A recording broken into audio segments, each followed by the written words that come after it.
Hello and welcome back. I'll try to keep this one a bit shorter today, but I of course need to shout out anyone and everyone who has liked, commented, subscribed, or even just watched all the way through. You guys are amazing and I will always appreciate you. In honor of a friend of mine, I decided to take the plunge and add Fish of Tivat and Botany of Tivat, both of which are based on Genshin Impact, which I've never actually played before, but as that's been her obsession as of late, I figured I'd add the mods. So, let's get started. I awoke on day 22 to a small child at my doorstep at 6 a.m. Yuma was running an errand for Lenny to let me know she wanted to see me on a sunny day sometime to talk. I wonder what that's about. Also, Yuma, it's 6 a.m. When did you have time to get up in order to be awake before me? Anyways, Shane sent a crafting recipe for a marshmallow mixer, which sounds like fun. He also sent me a recipe for fried pickles, which sounds less fun, but is still appreciated. Haley sent me a recipe for poached pear, which I have no opinion on the measure of fun. And Linus sent me sashimi in the mail. What a great guy. Last time we spoke, he said he didn't trust me. And yet here he is sending me food. And then, just when I didn't think he could get any better, the local homeless man sent me my first flower bubble tea recipe. He is a man of many talents, that Linus. I said, "Hi, Bobby," and shook a bush to find blue raspberries. Neat. Their description even says that they don't exist, and yet here they are. I watered my crops, and this time I'm sure I didn't plant a parsnip there. I'm like 90% sure that the self-planting parsnips are coming from the king parsnips I grew, so that's a cool mechanic. But also, sir, I have a system. You are currently outside the system. To make up for being hard to find, Alpha 17 gave me my first large egg and some new ideas for farming. I then went into town saying hi to Shiro, Philip, Yuma, Harvey, Granny, even though she walked through a horseradish that I had been eyeing, and Andy, who told me that it was a good day for foraging. And wow, was he right. The beach had so much stuff on it, including another conch shell. Woohoo! I also got another recipe in a bottle that taught me to make farmer's ramen. Thanks, random recipe in a bottle. I said hi to Coda, who was studying the beach, and thought I'd give her an urchin to study. She thought it was tacky. Good to know. I dropped off a couple of things to the museum, got my geode and mystery box cracked open, used the mountain warp totem that was in the mystery box, just 'cause I could, and at the mountain I found another starfruit ? I thought it was exciting. Demetrius asked me how the cave was going, and I said great, even though I had no idea. And I made my way to the mines, where I did my best to get down 5 floors, even though it was a very bad luck day. It was bad enough that it was past midnight when I finally got to floor 30, and I raced home in hopes I could get there in time. And I really think I could have if I hadn't gotten stuck navigating all the forage in the backwoods that was blocking my path. And so I passed out 2 feet from my door. I did get to level 4 farming though, which kept up with the too many recipes to see trend. Day 23 was raining. The Queen of Sauce taught me how to make lemon squares. I said hi to Bobby, and in the mail, Harvey finally had a chance to charge me more than a handful of gold, which is too bad for me, but oh well. And Lewis reminded me of the dance tomorrow. I harvested my first king parsnip, which looked cool, and I went to go say hi to my birds. I then started up my tree farm.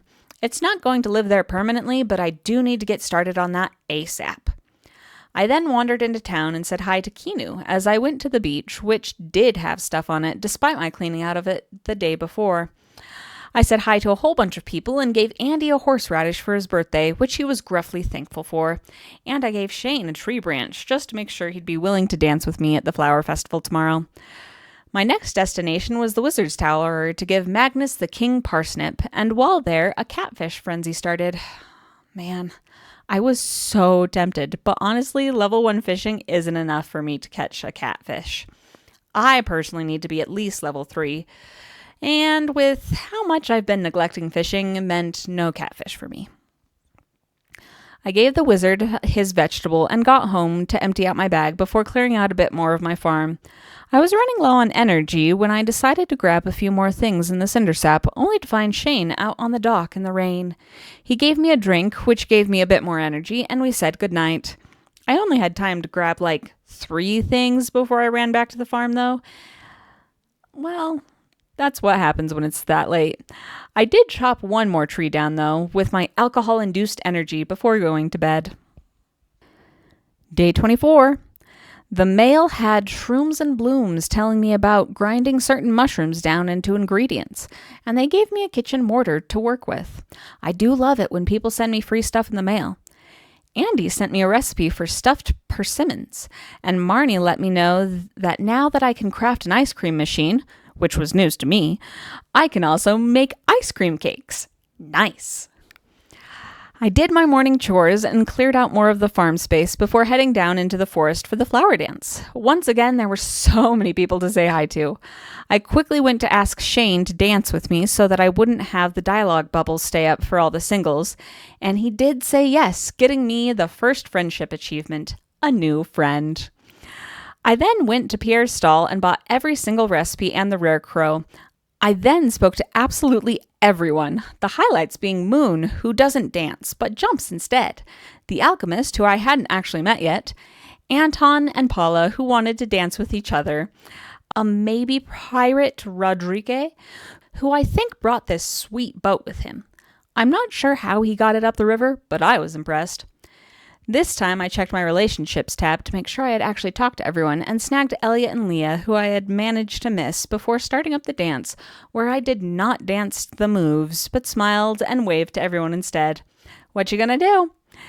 When the dance was over, I did some quick foraging and then went to bed. On day 25, Lewis was on my doorstep bright and early. I'm not sure why he wanted to compare my shipping bin to the shipping bins of my neighbors, but that's what he talked about, so In more exciting news, Shane sent me another recipe, sunfire omelet. Sounds exciting. But that was my only mail for the day. The seeds I got from the museum were ready, and they produced fire beans and regular green beans. I thought that was cool.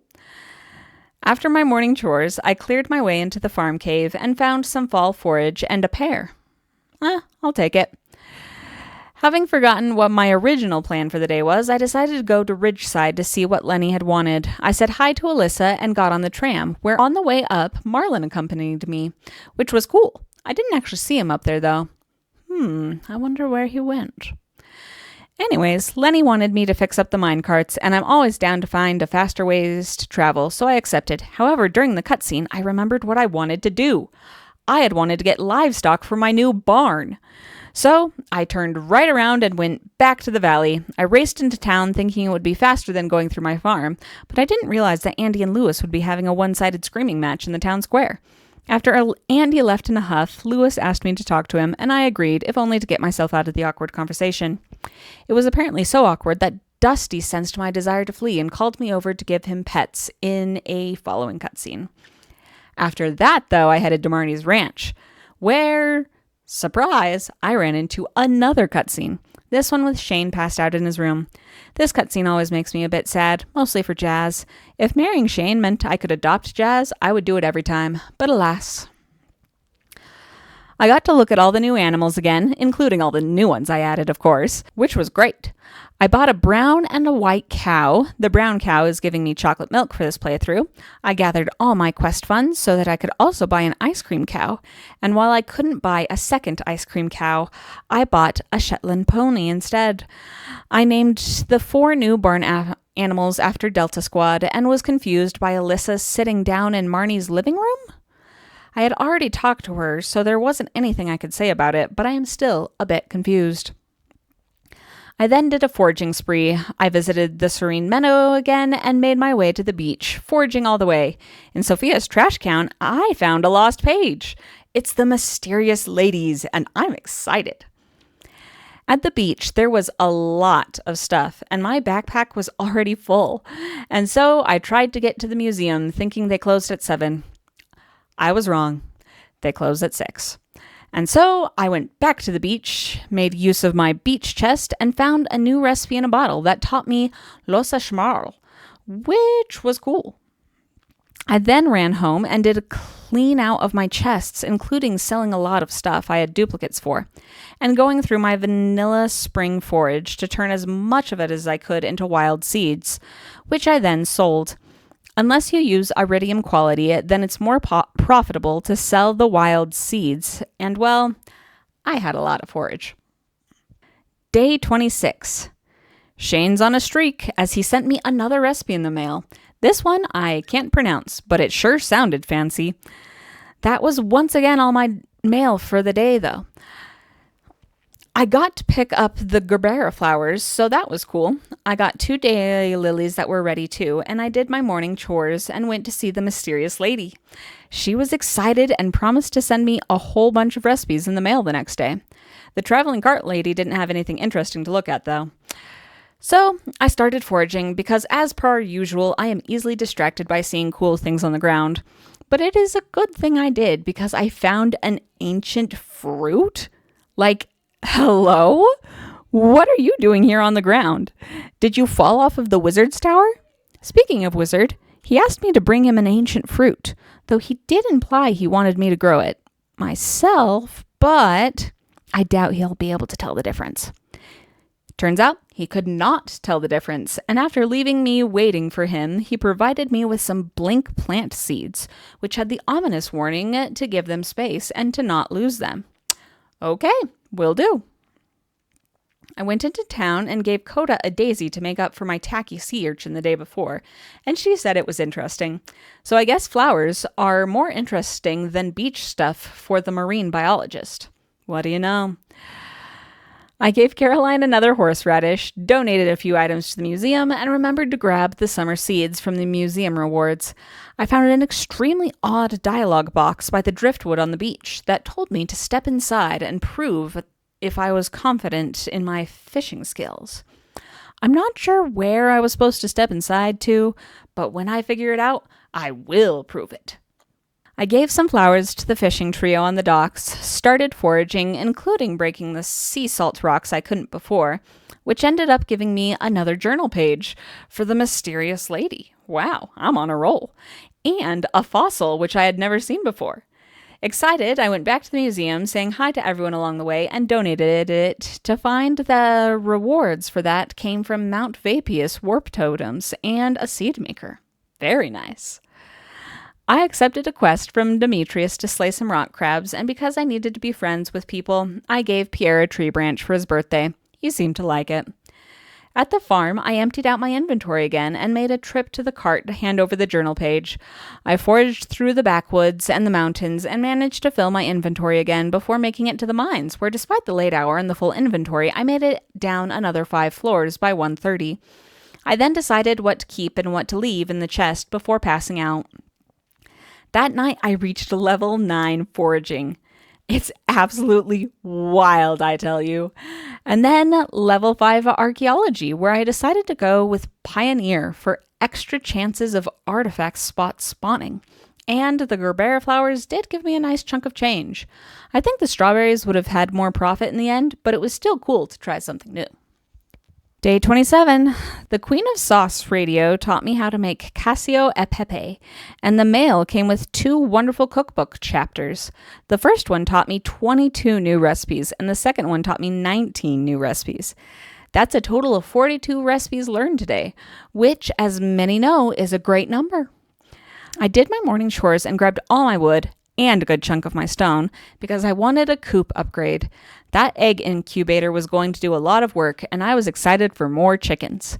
I did remember to go to Marnie's to grab a milk pail while I was thinking about animals, though, because it's important to grab it while Marnie is actually working her shop.